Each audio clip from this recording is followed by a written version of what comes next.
What's up guys, forget about the iPhone X. Today I'll be showing you the iPhone X China edition. This one's better than the real one, even before that one's been announced, just because you can get it now. You don't have to wait for months, you don't have to pay thousands of dollars to buy this. For just $300, you guys can own the latest and greatest China edition iPhone X or iPhone 8, whatever you want to call it. So let's go ahead and unbox the latest offering. This is actually the most expensive clone I have ever purchased from China. $300. Usually they're about $100. This one comes with top of the line materials, top of the line display, top of the line everything as far as China edition goes. So let's take a look at that. Now don't let the appearances fool you. This is the latest and greatest from China. So it's a little rough on the edges on the packaging, but I'm sure inside it'll well make up for that. So let's get in here. It's a little unconventional, you know.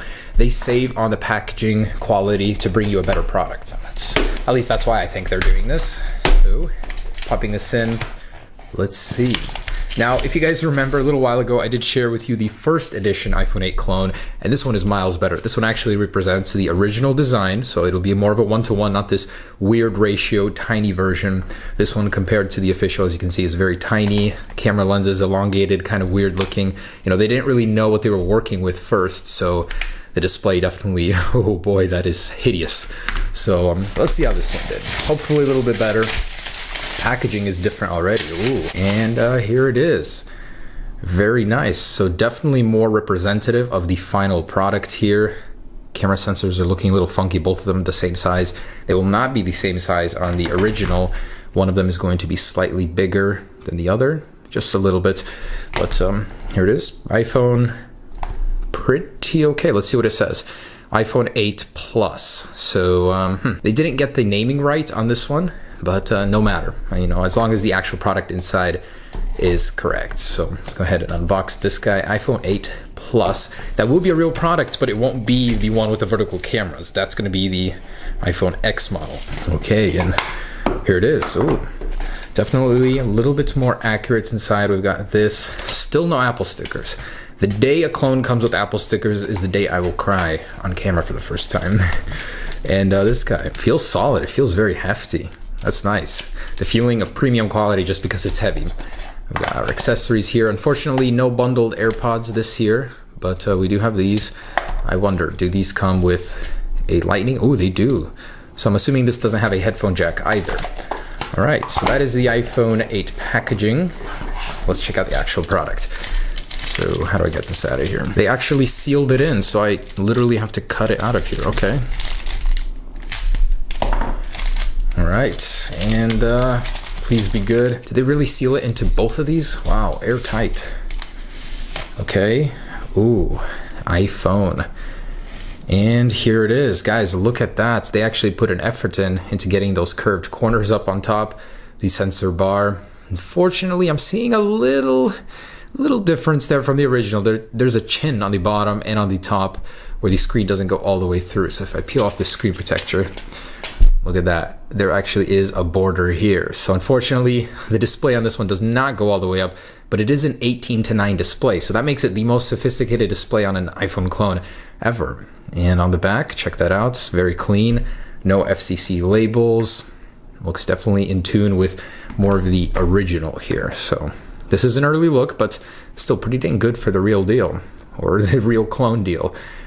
Camera lens looks definitely better than this one. You know, this design in general, I do like it. I mean, I don't see why people are disliking it. It looks cool, something different. Let's go ahead and power it on. And by the way, this has the longer power button here, and hopefully it's charged up here. On the bottom, we got our lightning port, stereo, well, just speakers for now, and then this one might have a stereo speaker up here, who knows. Tiny status bar cut out there, I mean, the speaker grill. There it is. Dang, that's not bad. That gives you a huge user experience, and that's a very sharp display. So you definitely get what you pay for with this. $300 for a clone is no laughing matter. Let's see how the software does, though. Does it make up for the price? So build-wise, I definitely say it's definitely the most well-built clone I've felt. Metal border there. This actually might be glass on the back, and not sure how I feel about this. Is it a resistive touchscreen? All right, so press home to open. They actually included a virtual on-screen home button on this guy, And as we saw in some of the earlier concepts, that is how you're going to operate the home button on this one. On the real one, we're going to see some sort of gestures. And as you can see, double tap there opens up the app switcher. Okay, get started on home. No thanks. So what do I have to click? Double tap to go home every single time? Are you serious? It does not go home from one tap. Interesting. That's kind of annoying. Ooh, there's Control Center. So they did copy the iOS 11 Control Center even. That's funny.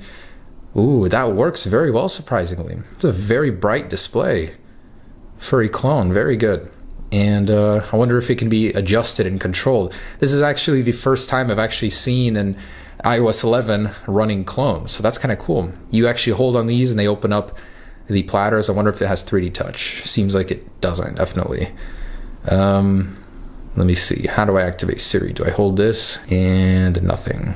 So if I hold it, does it go home? No, it does not. Interesting. They kind of complicated this for no reason. Over here, we've got the widget view there. Cool. And the notification center. Unfortunately, they didn't copy the cover sheet, so it doesn't bring down the lock screen, just the notification center. Anyways, still acceptable for iOS 11. Let's go ahead and see what this thing is running. So let's jump in here. Definitely doesn't have the new icons from later betas of iOS 11, but iOS 11.0.1, cool. So this was a firmware that was rumored the iPhone 8 is going to come with it. Looks like it does. But we've got 128 gigabytes here, and this I believe is real 128 gigabytes for the price tag. Man, oh, that's annoying. No home with a single button. Even the App Store icon is not changed. The Maps is the old one. It's not the real deal, unfortunately. But it does look very good. I like how they blended the corners. Looks very sharp. So the display is pretty clean on this guy. The OS is there. Let's see what each one looks like. So that's the camera, the music player here. Wow, they really went above and beyond to copy all of those. That's cool. Let's see if they got the new App Store or if that's just a Play Store. Oh, wow. That's cool. That's the first time I've ever even saw a cloned App Store. Let me connect it to Wi-Fi and see if it actually works. Oh, home button started working. Okay, cool. That is actually amazing. The amount of effort these guys put to trick you into thinking that's a real App Store is amazing. So they have some sort of custom App Store on here with the very same look, and at least the features works. Categories, yeah, so this thing actually works. You're not going to find all the apps you want in here, but that is pretty neat. They got the animations even, so the animations very similar to the ones currently in iOS 11. Let's see the lock screen. Press home to open. Oh, whoa, what? So you can actually slide it to the camera and it unlocks the device? Oh, no, it doesn't. Just a weird glitch. All right, that's kind of interesting. It's just funny for me to go through this and see how they program this thing compared to the real deal. And look, here is the real App Store. So if you want the Play Store, not the BS one over here, you're gonna find that in the extras. So what else? What else could I show you guys? I got Safari, definitely cloned that one. The phone application. Let's see if they got a dark mode in here. Did these guys put a dark mode in before Apple even? Unfortunately, none of that. And automatic backlight setting is still in here. They didn't move it. Let's see what kind of wallpapers they got in here. If they got the same. Yeah, they actually got the same. So none added, none removed either. That's funny, they even copied the iOS 11 calculator look. So that attention to detail certainly is there. Unfortunately, I wasn't able to get Siri working, which I'm sure they don't even have. It'd probably be a Google Now overlay. Let's go ahead and see how fast this thing is and what it's actually running. And they do actually have a fake 3D touch. So you hold and long press on an icon. I'm guessing if you keep pressing it, you can wiggle it. Or no, I guess not. You can't wiggle that one, but you can wiggle others that don't have that menu. And it's pretty responsive. Sorry, I keep getting distracted here, but this is hilarious. They actually want you to believe that Touch ID is working on this virtual home screen button. So it's scanning it, adjusting my grip. And what a dream this would be if this was real, but that'd be so funny. A clone comes to market with an under the screen embedded fingerprint sensor before Apple. And let's go ahead and see if this works. And I tried to see if there was any iris sort of facial unlock system. Unfortunately, there isn't. And did it work? Why are you not scanning my fingerprints? I guess not. It's all a fake. It does not actually let you. And unlike Apple, it lets you take off the fingerprint without putting your passcode in even. All right. Got Android 6.0, even the Galaxy Note 8 clone I saw a little while ago had something newer. Ooh, 1.3 gigahertz. Hey, at least they're honest. At least they're honest. And 962 megabytes, so 1 gig of RAM. Let's run that benchmark. Don't have high hopes for this one though. And I'm sorry guys, I tried twice. Halfway through the benchmark being completed, it just crashes and I have to restart and nothing happens. That should tell you enough you need to know about the performance of this guy. If you're buying it, definitely don't do it for the performance aspect. So let's go ahead and take a look at that camera. I'm hoping that this will be a next generation experience with a vertical camera. All right, just kidding guys. On the real one, yes, this one, I bet this one is a fake on the bottom. It looks like a dud. But we'll open it up and take a look in just a second. All right, so I'm starting from a dark to light environment, and wow, look at that motion blur. This is just walking down. If I stand still, it's still hard for it not to happen. Hard to believe that Apple changed these cameras at all, you know? I would expect a little bit more from a vertical lens camera. Should be doing a little bit better. Let's do some panning here, up, down to light. Oh my gosh. How is this worse than the last clone? That is truly awful. Oh my goodness.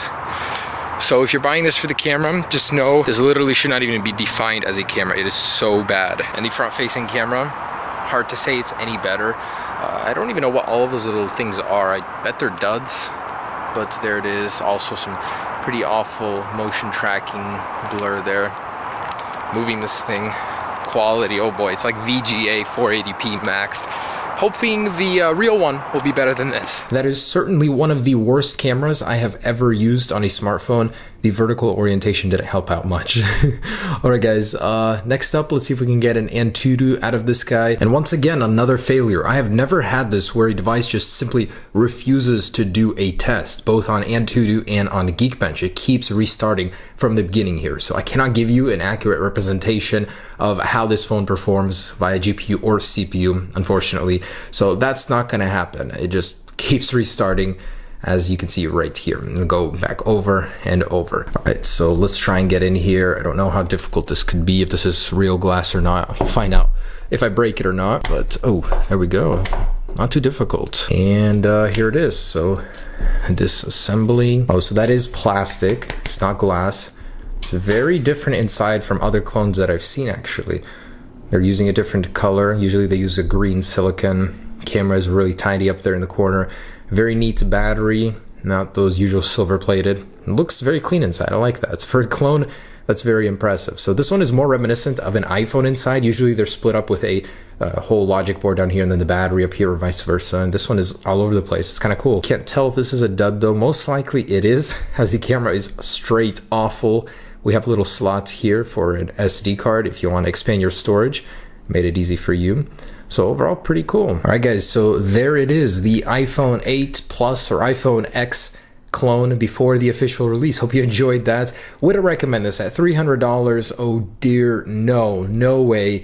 I mean, if you want to have this at a fraction of the price of the original, just to see the design for yourself, just to show off without actually having to spend $1,000, sure, go ahead. But I would not recommend it at $300 for a daily driver. You can buy an iPhone SE at that price used, and it'll do so much better than this. Anyways, hope you enjoyed it. As always, just a funny clone video, nothing meant to be used as an original. Hopefully they'll have some better clone versions in the future, but this is the best iPhone 8 clone yet.